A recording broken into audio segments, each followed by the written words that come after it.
Thank you very much for being here today. We're holding this press conference on behalf of the Republican caucus.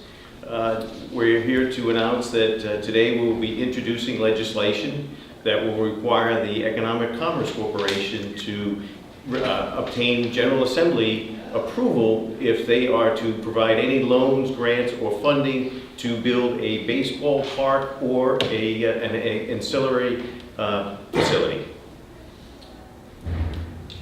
So you mean outdoor facility? It doesn't necessarily mean outdoor. does not specify indoor outdoor. Okay.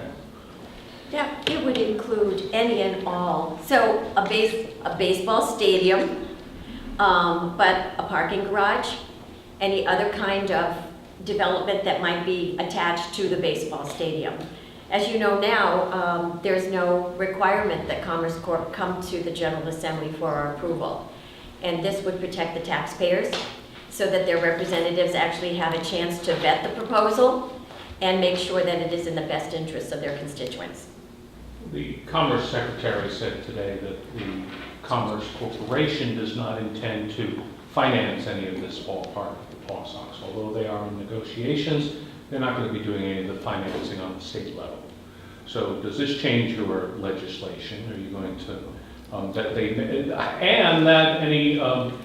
they may require legislative approval regardless, notwithstanding that they're not going to come to the state for financing. So then there's really no harm in passing this legislation, and it provides an opportunity as a check and a balance for the taxpayer. Then should this come back up in the future at some point? You know, the taxpayer really spoke very loudly last year about this baseball stadium. This is a private company, and the people who bought it as a money-making venture. That's their responsibility to handle that cost if they want a new stadium.